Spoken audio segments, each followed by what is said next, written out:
नमस्कार दोस्तों, आज हम देखेंगे एक और नई कहानी, सच्चा साधु।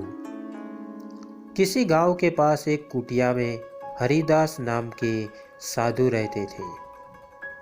उनके पास कुछ जमीन थी जिस पर वह खेती करते थे।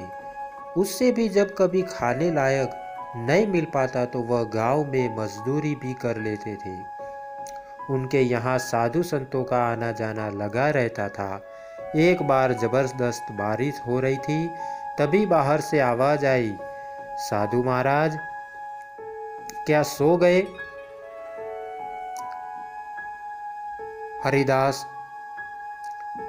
ने द्वार पर आकर देखा कि कुछ साधु बाहर खड़े हैं। हरिदास उन्हें आदर पूर्वक अंदर ले गए, फिर बोले, प्रणाम अतिथियों, आज मेरे पास भोजन की व्यवस्था नहीं है। खेत में जो कुछ पैदावार हुई वह खत्म हो गई।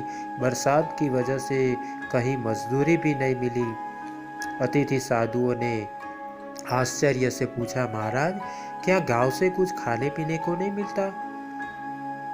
हरिदास ने हंसते हुए कहा, मिलता तो बहुत है, लेकिन मैं नहीं लाता। उन साधुओं ने इसका कारण पूछा तो हरिदास ने कहा, किसान काफी मेहनत करके फसल उगाते हैं। मैं उनकी फसल मेहनत की कमाई मुफ्त में कैसे ले सकता हूँ? इस पर अतिथि साधु बोले, पर आप तो साधु हैं, फिर आप दान दक्षिणा क्यों नहीं लेते? आपको मेहनत करने की क्या जरूरत है? हरिदास ने कहा, मुझे तो लगता है कि एक साधु को अपनी मेहनत से जीवन यापन करना चाहिए। हम दूसरों की मेहनत की कमाई भला क्यों खाएं? हमें अपने आचरण से दूसरों के लिए एक उदाहरण प्रस्तुत करना चाहिए। मेहनत से भागकर ईश्वर की उपासना का कोई अर्थ नहीं है। श्रम में ही साधुता है।